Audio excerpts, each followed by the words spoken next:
What is going on, you stark raving lunatics? Guys, first of all, thank you so much for tuning in every single day to listen to me rant and ramble about the ecosystem that is Luna Classic. I appreciate you so much.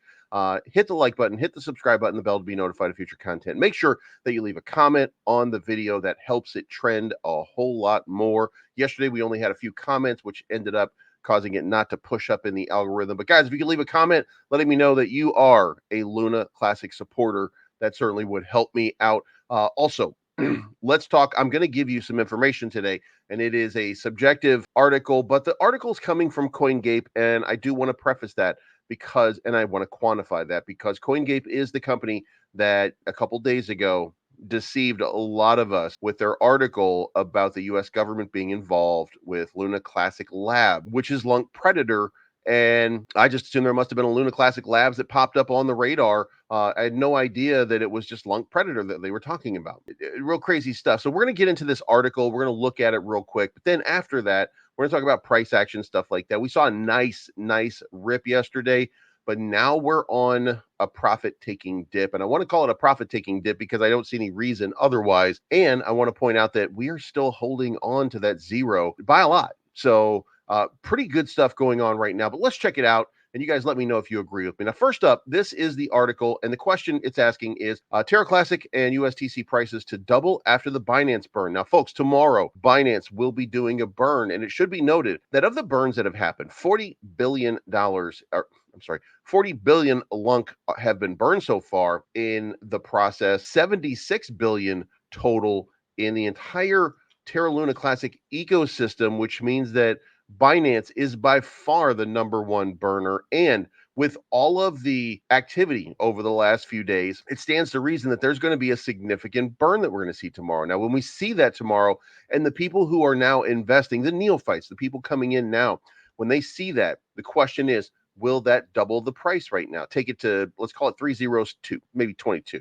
And that's the question that they're asking right here. And I don't know that that's the case, right? But I want to say that what we're looking for is that FOMO pump to get more people saying, you know what? Oh my God, this ecosystem is really starting to pump. So what they're saying is, the long price was trading at 3012, and it had surged. And now the question becomes, will Binance cause it to rip? Similar to LUNC, the USTC prices showcase bullish sentiments within the market. Both the token collectively appear to be surging as the Binance burn date nears. With the token already witnessing an approximate 200% surge, the Binance burning phenomenon appears to come as a price uplifter as the circulating supply will potentially decrease. The burn is set to happen on December 1st. So tomorrow, we're going to see that burn. And the question is going to be, will that affect the price? I'm going to say yes. I'm going to say that we're going to be surprised and probably not shocked, but surprised by the volume, because you have to remember there was a huge amount of volume this month. I mean, a huge amount of volume.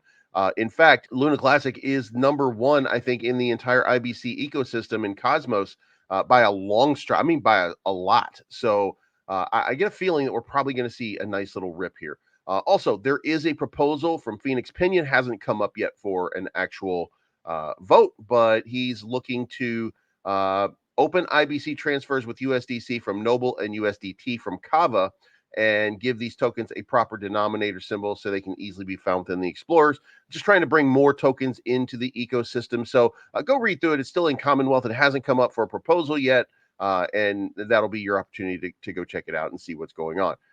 In the meantime, governance over here, the upgrade to 2.32 is almost done. 2.31 already completed. So there's a couple of the mismatch sequence resolutions that are going through. And then there's a pay per job and governance rule job list. Go read through this.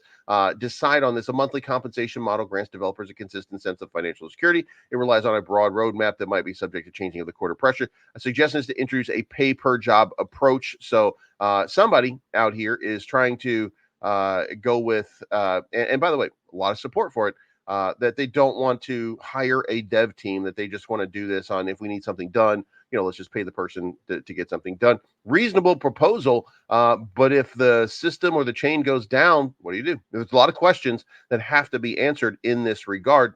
And if you find, like, for example, you upgrade to say 2.3.0 and all of a sudden a few days later you find that mismatch, well, then you got to go back to those people. I mean, it's going to be complicated. So I don't know how this goes. I'm sure that it goes in the hands of greed because we want the money to be staying in the pool. So we don't want to be putting it out. Probably, I'm going to vote yes. I'm going to go with the crowd right now because the crowd seems to be into it. I'm going to vote yes, but I'm going to do that reservedly and say, look, feels a little nerve wracking to me because I would like to see full support on the chain and not just yeah, I don't want to hire a handyman to take care of my blockchain. Seems a little radical. Anyway, so prices, it's up on the day, down overall. We're gonna look at the chart in just a moment. And same thing with Terra, guys. Yesterday, somebody asked me in my live what was the price point that I would want it to ape back in at, and the price was 4.9 cents. After 4.9 cents, it ripped all the way up to almost 6 cents again. Just another big win. So that's it. Then finally, here, this is the statistic that I was telling you about earlier: $1.1 billion in total IBC volume, and that's compared to osmosis at 751.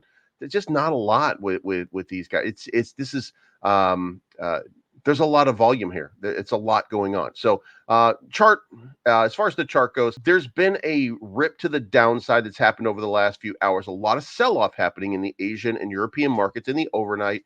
No big deal. This is a test back down to the 200 SMA. This is exactly what you want to see. This is what a healthy chart does, is hits that 200 SMA with the 200 SMA coming on the uptrend. That's what you want to see. So with that being on the uptrend, then we don't mind to have that test. Now, we did fall below, but it wicked right back up into it. So the question now is, will that be support or resistance? Now, it looks like there's a confluence of a bunch of stuff happening over here, and that's going to be the 50 coming over with the 200. That's a potential bearish crossover. That's what you call your death cross. Does that mean that you're going to go down? Well, it's a trend. It's a trend line. Doesn't mean that you're actually going down. It means you have gone down.